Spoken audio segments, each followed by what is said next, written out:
대책은 매일 의총 열기뿐? 지금 여당이 뭔가 답답하다는데 대책이 의총을 여는 거예요. 매일 열고 있어요, 요즘에.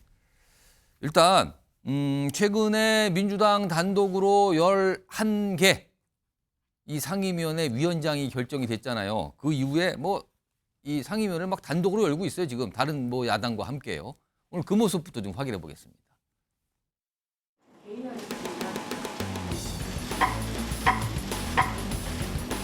함께해 주신 개혁신당의 이준석 의원님, 중국신당의 이해준 의원님 반갑습니다. 앞으로 많은 지금 국민의힘 의원님들께서 불참한 가운데 첫 회의를 하게 돼서 마음이 무겁습니다. 하루빨리 여야가 동참하여 위원회가 운영될 수 있기를.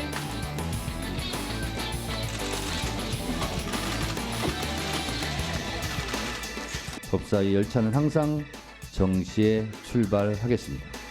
그럼 위원님들께서 양해 주신다면 더불어민주당에서 초청한 국민신당 스스로 존중하는 박은정 우리 위원회 의결로 상정하고자 하는데 이의 없으십니까? 이의가 없으시므로 가결되었음을 선포합니다. 어제도 상임위가 민주당 주도로, 그러니까 여당 의원들은 참여를 안 해요. 그리고 여당 의원들도 지금 상임위 배정 자체가 지금 다 완성이 안 돼 있어요, 거기는 지금. 왜냐면 보이콧 상태니까요. 자, 그러면은 지금 여당인 국민의힘에서는 지금 민주당의 모습에 대해 강한 불만 제기를 하거든요. 다 강행을 하고 있다, 단독하고 있다. 자, 그러면 무슨 대책이 있을 거 아닙니까? 여당으로서도. 화면 좀 보겠습니다. 이게 뭐죠, 지금? 일단 쭉 위에는 세 가지 사항이 있는데 국민의힘은 전면 불참이에요. 일단 불참. 그냥 참석 안 하는 건데 그러면은 이 의원총회를 오늘도 열고 어제도 열고 그제도 열었는데 일단 의원총회 그 모습부터 좀 여당 의원총회입니다. 확인해 보겠습니다.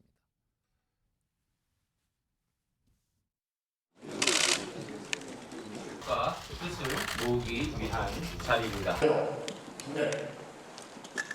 앞으로 이런 의총을 매일 저희들이 진행할 겁니다. 최종적인 것은 아직 의총을 조금 더 해서 낼 거라 이 말씀을 드리고 의회 독재, 독주의 마약을 맞은 것 같습니다.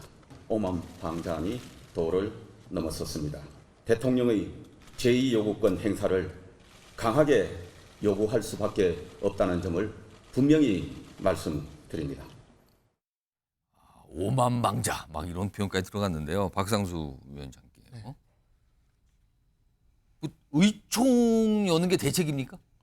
네, 의총 여는 게 대책이 될 수는 없다고 생각을 합니다. 근데 지금 그거 말고 다른 게 없는 것 같은데 좀 보이는 거는. 네, 조금 더 저는 오늘도 지금 우리 처목회 같이 하는 이승환 위원장이랑 점심을 같이 먹었는데 예.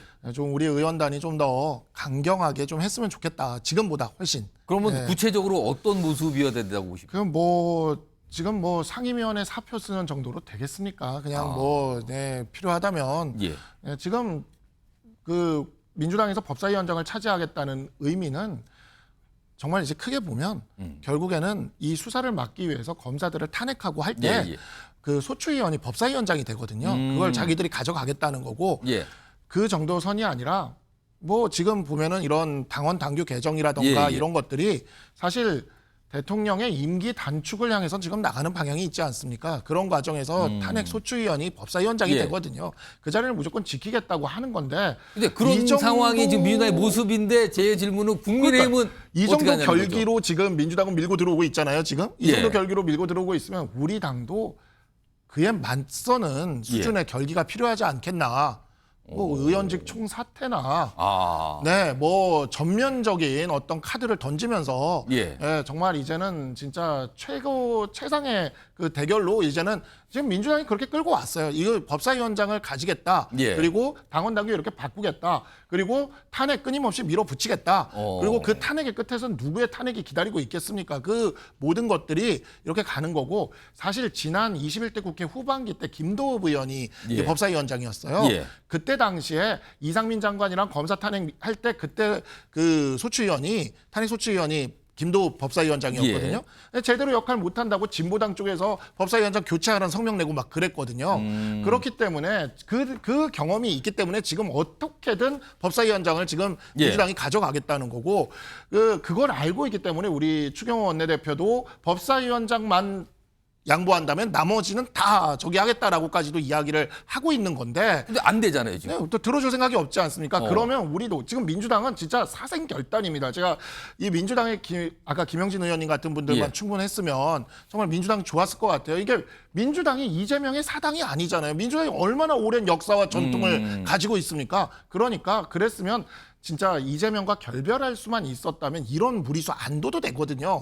근데 지금 결별을 못하니까 이런 무리수를 던지는데 그렇다면 우리 당도 좀 더 그러한 무리수를 던져가면서 하는 민주당에 밀리지 않는 그러한 좀 행동을 했으면 좋겠다라고 개인적으로 생각합니다. 의원 총 사퇴를 걸어라 약간 이런 말씀을 딱 중간에 해주셨는데 지금 국민의힘 뭐 의원총회 열고요, 뭐 피켓 시위도 하고 그러는데 딱히 뭐 막을 뻗거나 대책이거나 이게 안 되는 거 아니냐 지적 계속 받고 있거든요. 화면 좀 볼까요? 지금 보시면은 그제 의총, 어제 의총, 오늘 의총, 의총을 했는데 뭐 했다는 얘기는 안 나와요. 뭘 결의했다, 뭘 하겠다는 안 나오고 지금 국민의힘 내부에서 의견이 뭐 숫자상으로는 정확하게 모르겠습니다. 이런 의견이 나오는데 일각에서는 7개 상임위가 남았는데 그저거라도 우리가 가져와야 되는 거 아닙니까? 11개는 민주당 갔지만 이런 얘기를 하시는 분이 있는데 반대쪽, 바른 쪽에서는 아니 그렇게 하는 거는 완전 항복하고 가는 거다. 다 가져가라 그러세요. 약간 이렇게 가는 얘기도 나와요 지금. 자 그럼요. 약간 온건파라고 할까요? 온건파 목소리 좀 하나 들어보겠습니다. 시구장에 대해서 뭐라고 하면 오죽하면 민주당 강성 지지였다. 완전 추미애라고 합니다.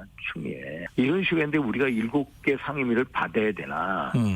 저는 그건 차라리 아니라고. 포기하자. 아예 알아서 해라. 알겠습니다. 한번 입법 폭주하는 걸 한번 그 끝이 어딘가 꼭 보고 싶습니다.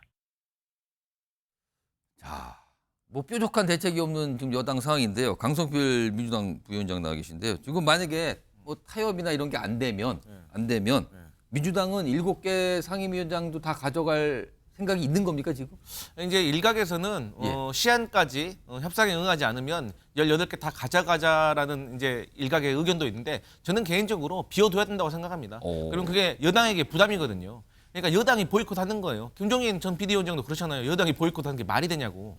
지금 상황을 보세요. 오물풍선 날라오고 의사들 파업하고 있고 자영업자 연체율 최고치고 공사고 끊이지 않는데 지금 여당이 이런 거 다 팽개치고 뭐 할 겁니까? 특히 뭐 15개인가 만든다고 하시더라고요. 그러면 그렇게 정책을 챙긴다는 정당이 6월 7일까지 토론회 횟수를 보니까요. 총 16건이 있었는데요. 14건이 야당이에요. 딱 2건만 국민의힘이 했어요. 근데 그 토론회 내용도요. 민생하고 별로 상관도 없어요. 한 달로 늘려봤거든요. 38건의 토론회가 있었는데요. 몇 건인 줄 아세요? 국민의힘이 9건밖에 안 했어요. 뭐 이렇게 정책도 뭐 챙기지도 않고 그러면서 무슨 뭐 여당이 어떤 역할을 하려고 하는 건지 저는요 추경호 원내대표가요 18개 상임위에 대해서 좀 더 적극적으로 협상에 임해야 돼요. 예를 든다면요 어차피 법사위는 안 될 것 같으면 빨리 포기하고 운영이라도 가져오고 차라리 법사위를 우리가 주는 대신에 11대 7이 아니라 9대 9로 가자라든지 어쨌든 뭐를 던져야 될 거 아니에요. 뭐를 던지질 않고 대통령실 전화만 기다리는 것 같아요. 그래서 정말 안타깝다 이런 말씀 드리겠습니다. 최인엽 지금 보니까 뭐 여야 지금 뭐 강성필 부장 말씀까 이거 타협 안 될 것 같은데 아무튼 법사위권 자체로 놓고 이거 뭐 한치의 지금 서로의 양보는 없는 상황인데 일단 뭐 그건 그거고요. 이미 뭐 그거는 민주당에서 뭐 절대 안 된다. 그리고 뭐 이 여당에서 그거 아니면 안 된다니까 뭐 타협의 여지가 다 없어 보이는데 일단 남은 7개요. 일각에서는 7개라도 받자. 무슨 소리냐? 그걸 왜 받느냐 하는데 최인엽 변호사는 어떤 의견이십니까? 결국 민주당에 민주 없고 정의당에 정의 없고 국민의힘에 힘이 없답니다. 힘이 없어요? 네. 왜 힘이 없겠습니까? 소수니까. 저는 국민의힘에 뭐 다른 게 없다고 말씀하셨더니 앉았더니 힘이 없다는 힘이 거예요? 없어요. 결국 주목히르는 민주당한테 지금 억지로 맞을 수밖에 없는데 맞아야 될 때는 그냥 맞도록 그냥 KO 되도록 맞는 게 맞는 것 같습니다. 결국 명분론과 실리론이 있는 것인데 실리를 챙기기 위해서 7개 정도는 받아야 된다라는 얘기와 명분이 오히려 결국 모든 걸 다 포기하고 민주당에서의 어떤 입법 독재 이런 것들이 강화된다라는 것을 보여줄 필요가 오히려 있다라고 판단할 가능성이 높아 보이는데요. 그렇게 될 경우 어떻게 되죠? 결국 계속 진짜 국민의 눈에 어떻게 보면 그 헌법에 또 국민의 어떤 시각에 맞지 않은 법을 계속 생산해내면은 그럼 어떻게 됩니까? 위헌적 법을 만들면은 윤석열 대통령께서 이거를 거부하거나 예. 어떻게 보면 제의 요구할 수 있는 명분만 쌓아주는 겁니다. 그런 측면에서 봤을 때 지금은 대책이 없는 것이 아니고 보이콧 대책이라고 저는 생각을 합니다. 보이콧이 대책이다. 그렇죠. 마치 우리 조선시대 때 성균관에서 학생들이 어떤 잘못된 정책에 대해서 비판을 할 때 권당, 청당이라고 해서 성균관을 아예 비워버리는 그런 전략인 것이죠. 예. 그렇기 때문에 이번 같은 것을 국민의힘이 대책이 없다라고 보는 것이 아니고 보이콧 대책으로서 대할 때에 예. 오히려 어떤 그 입법 폭주에 대해서 윤석열 정부가 이 제2요건을 행사했을 때 그 정당성을 높여주는 그런 지렛대로 활용할 수 있다는 이런 점에 비춰봤을 때는 현재 상황에서는 강경론, 한마디로 실리보다는 명분을 조금 더 강하게 가는 것이 중장기적으로는 국민의힘의 어떤 그 여론을 끌어가는데 오히려 도움이 된다는 그런 측면이 지금의 어떤 그 여당 의원총회에서의 큰 흐름의 배경이 아닌가 생각을 합니다. 그러니까 의총이 열리는데 아마 최진년 변호사가 말씀하시는 이런 분위기가 많은 것 같아요. 왜냐하면 바뀌어진 어떤 대책이 나오지는 않고 있거든요. 그러니까 뭐 7개도 이제 안 받는다. 그다음에 결국에는 민주당이 또 7개를 다 상임위원장을 가져가는 거 아니냐. 뭐 이런 얘기가 나오고 있습니다. 지금.